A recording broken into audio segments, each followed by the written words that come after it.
Hello guys, welcome to think forward. This is Shreshtha और आज मैं बात करने वाली हूँ रेस्पिरेशन और इसके टाइप्स के बारे में। So let's start.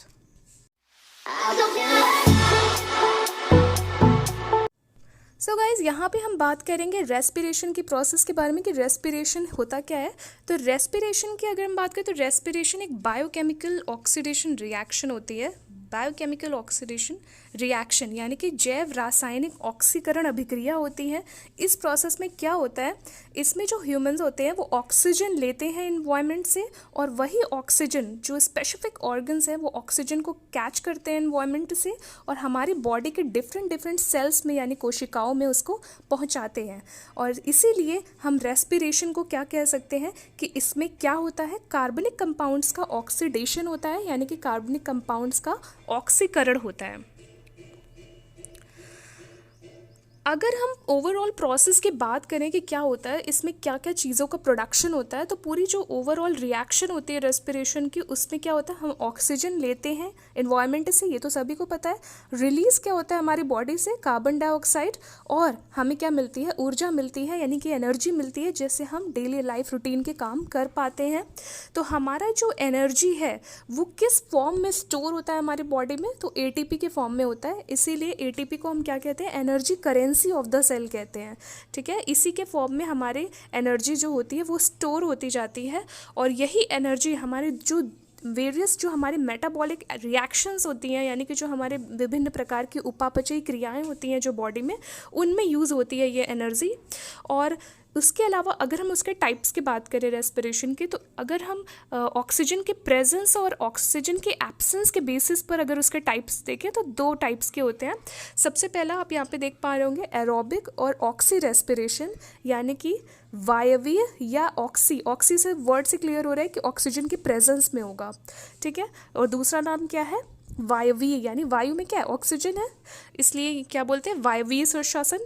उसके अलावा जो दूसरा है वो है अवायवीय श्वसन, एनारोबिक रेस्पिरेशन, या फिर नॉन ऑक्सी या फिर अनऑक्सी रेस्पिरेशन इसे कहते हैं, जिसमें वर्ड से ही क्लियर हो रहा है अनऑक्सी यानी ऑक्सीजन की एब्सेंस में हो रहा है, अवायवीय यानी कि ऑक्सीजन की एब्सेंस में ये रेस्पिरेशन होगा। अब दोनों में डिफरेंस क्या होता है, क्या होता है ऑक्सी रेस्पिरेशन में, अनऑक्सी रेस्पिरेशन में, उसके बारे में हम बात करेंगे। यहाँ पे आप देख रहे होंगे ऑक्सी रेस्पिरेशन में, जैसा कि मैंने बताया, प्रेजेंस ऑफ ऑक्सीजन में ये रेस्पिरेशन होगा।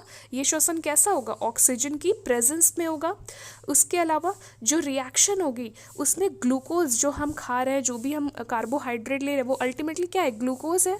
तो उसका जो होगा कंप्लीट ऑक्सीडेशन होगा। क्या वर्ड लिखा है यहाँ पे, कंप्लीट ऑक्सीडेशन, यानी कि पूर्ण ऑक्सीकरण यहाँ पे उसका होगा। और क्या रिलीज होगा, कार्बन डाइऑक्साइड और वाटर रिलीज होगा यहाँ पे। ठीक है, तो ऑक्सीजन, ऑक्सी रेस्पिरेशन का मेन कैरेक्टरिस्टिक फीचर क्या है कि ये प्रेजेंस ऑफ ऑक्सीजन में होगा और इससे क्या रिलीज होगा, carbon dioxide and water, plus इसमें एनर्जी भी रिलीज होगी। उसके बारे में हम बात करेंगे। यहाँ पे जो प्रोसेस होती है ऑक्सी रेस्पिरेशन की या ऑक्सी श्वसन की, उसमें दो स्टेप्स होते हैं या दो फेजेस हम कह सकते हैं इसे, ग्लाइकोलिसिस और क्रेब्स साइकिल। इन दोनों प्रोसेस के कंप्लीट होने पर ही हम उसको ऑक्सी श्वसन का नाम देते हैं। पहले क्या होती है, ग्लाइकोलिसिस, और बाद में क्या होती है, क्रेब्स साइकिल। तो ग्लाइकोलिसिस में क्या होता है, ग्लाइकोलिसिस की पूरी चेन ऑफ रिएक्शन होती है, फॉर्मेशन होता है एटीपी मॉलिक्यूल्स का। तो कितने शुद्ध लाभ कितना होता है इसमें एटीपी का, 2 एटीपी मॉलिक्यूल्स का यहाँ पे फॉर्मेशन होता है। उसके अलावा जो एंड प्रोडक्ट बनता है पायरुविक एसिड, वो माइटोकॉन्ड्रिया में पायरुविक एसिड जाके क्रेब्स साइकिल में एंटर कर जाता है। और जो क्रेब्स साइकिल होती है वहाँ पे ये 3 carbon compound pyruvic acid enter करके बाकी की एक साइक्लिक रिएक्शन होती है, एक साइक्लिक पूरी चेन चलती है वहाँ पे।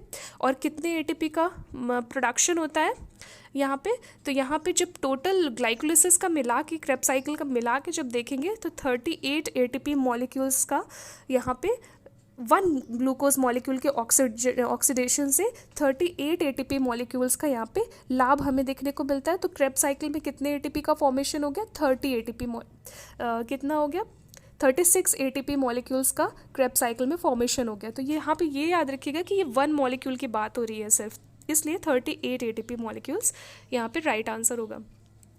फिर है नॉन ऑक्सी रेस्पिरेशन की अगर हम बात करें, जो दूसरा टाइप है रेस्पिरेशन का, इसमें क्या होता है, ये एब्सेंस ऑफ ऑक्सीजन में होता है, यानी कि इसमें ऑक्सीजन जब कभी किसी किसी कारणों से ऑक्सीजन एनवायरनमेंट में एब्सेंट है, तब वहाँ पे कैसा रेस्पिरेशन होगा, नॉन ऑक्सी रेस्पिरेशन होगा। इसमें ग्लूकोज का कंप्लीट ऑक्सीडेशन नहीं हो पाएगा, ऑक्सीकरण उसका कंप्लीट नहीं हो पाएगा। क्यों? क्योंकि ऑक्सीजन है ही नहीं एनवायरनमेंट में, इसलिए ऑक्सीकरण भी नहीं हो पाएगा अच्छे से। तो क्या बनेगा, यहाँ पे याद रखने वाली चीज़ ये है कि यहाँ पे अल्कोहल बनता है और कार्बन डाइऑक्साइड यहाँ पे फॉर्म होगा। ठीक है, तो अल्कोहल और कार्बन डाइऑक्साइड, वहाँ पे क्या बन रहा था, कार्बन डाइऑक्साइड और वाटर बन रहा था सिर्फ, यहाँ पे एक चीज़ और फॉर्म हो रही है, वो है अल्कोहल। ठीक है, अब यहाँ पे क्या होगा, उससे तो कम ही एनर्जी रिलीज होगी। 1 मॉलिक्यूल ऑफ ग्लूकोज यहाँ पे कितना एटीपी मॉलिक्यूल रिलीज करेगा, 2 एटीपी मॉलिक्यूल्स यहाँ पे रिलीज करेगा।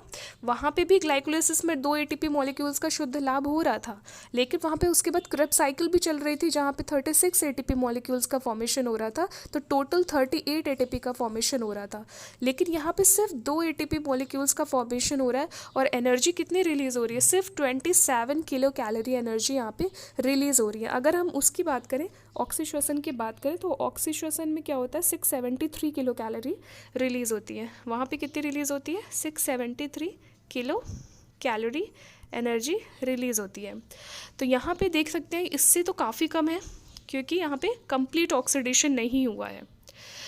अब उसके अलावा एक और प्रोसेस होती है जो हमारी बॉडी में होती है। कभी कभी क्या होता है, ऑक्सीजन की एब्सेंस होती है, ऑक्सीजन के अभाव में हमारी जो मसल्स होती हैं वो पायरुवेट के डिसोसिएशन, उसके डिसइंटीग्रेशन के लिए दूसरे पाथ्स को फॉलो कर लेती है। मतलब उसको पायरुवेट का डिसइंटीग्रेशन तो करना ही करना है। ठीक है, तो उसके लिए कोई ऑल्टरनेटिव पाथ वो ढूंढ लेती है। तो मसल्स में क्या होता है, पायरुवेट एक 3 कार्बन कंपाउंड लैक्टिक एसिड में चेंज हो जाता है। ठीक है, 3 कार्बन कंपाउंड लैक्टिक एसिड में कौन चेंज हो जाता है, पायरुवेट, जिसके वजह से क्या होता है, वो लैक्टिक एसिड जब हमारे मसल्स में स्टोर हो जाएगा तो वो क्रैम्प्स क्रिएट करेगा, यानी पेन क्रिएट करेगा। इसलिए पूछा जाता है एग्जाम्स में क्वेश्चन कि अगर मसल्स में पेन हो रहा है तो उसके लिए कौन सा एसिड रिस्पॉन्सिबल होता है, तो वो लैक्टिक एसिड स्टोर हो जाता है जो हमारे मसल्स पे, वो रिस्पॉन्सिबल होता है।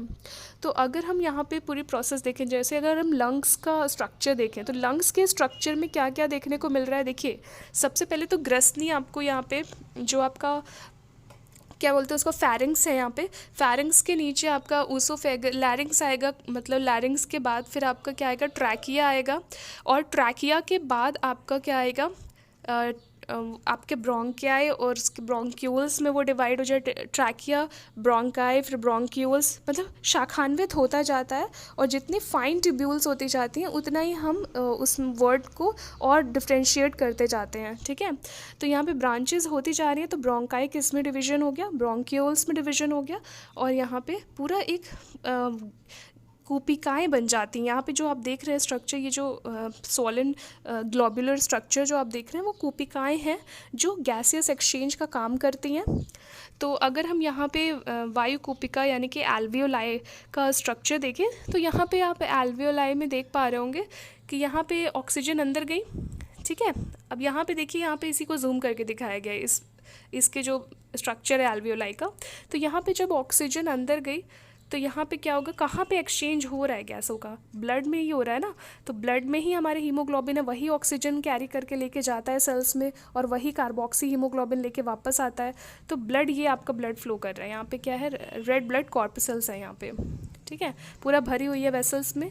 तो यहाँ पे क्या होगा, यहाँ पे बीचों बीच यहाँ पे गैप नहीं होता है, यहाँ पे कोई लिक्विड भरा होता है, जिसकी वजह से यहाँ से ऑक्सीजन यहाँ पे गई और ब्लड में जो कार्बन डाइऑक्साइड थी वो यहाँ पे आ गई। तो जब यहाँ पे आ गई तब तो लंग्स से रेस्पिरेशन के थ्रू कार्बन डाइऑक्साइड बाहर निकल ही जाएगी। तो अगर आपसे पूछा जाए कि एक्चुअल में गैसियस एक्सचेंज कहाँ पर हो रहा है, तो आपका राइट आंसर क्या होगा, एल्वियोलाइज में। नेक्स्ट, अगर हम तीनों रिएक्शन के बारे में डिटेल में समझना चाहें तो यहाँ पे आप देख सकते हैं ग्लूकोज है। ठीक है, ग्लूकोज कैसा है, 6 कार्बन कंपाउंड है, C6H12O6 इसका फॉर्मूला होता है। तो साइटोप्लाज्म में ग्लाइकोलाइसिस की प्रोसेस कहाँ पे होती है, साइटोप्लाज्म में, और क्रेब्स साइकिल के कहाँ होते हैं, माइटोकॉन्ड्रिया में। तो साइटोप्लाज्म में क्या हो रहा है, पायरुवेट का फॉर्मेशन हो रहा है। जैसा कि मैंने बताया, ग्लाइकोलाइसिस का एंड प्रोडक्ट क्या है, पायरुवेट। ठीक है, और एनर्जी 673 किलो कैलोरी ग्लाइकोलाइसिस में रिलीज होती है, अगर हम ऑक्सीश्वसन की बात करें तो। अगर ऑक्सीजन नहीं है, जैसे कि ईस्ट है, आपका सैक्रोमाइसिस है, वहाँ पे ऑक्सीजन उसको अवेलेबल नहीं है, तो क्या फॉर्मेशन होगा? जैसा कि मैंने बताया कि अल्कोहल का फॉर्मेशन होगा, यानी कि एथेनॉल और कार्बन डाइऑक्साइड, और एनर्जी रिलीज होगी यहाँ पे। अगर ऑक्सीजन नहीं है, जैसे कि मसल सेल्स जिसकी बात मैंने अभी किया, कभी कभी ऑल्टरनेटिव पाथ अपना लेती है पायरुवेट के डिसइंटीग्रेशन के लिए, तो क्या फॉर्म होगा? लैक्टिक एसिड, जो क्रैम्प्स क्रिएट करता है, और एनर्जी।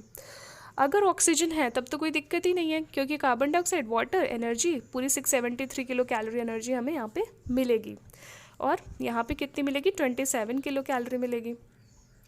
तो ये हमारे पूरे ओवरऑल प्रोसेस होती है रेस्पिरेशन की, जिसमें कि हम डिफ्रेंशिएट कर सकते हैं कि कौन सी प्रोसेस से हमें कितनी एनर्जी मिल रही है और क्या क्या हमें इसमें लाभ हो रहा है।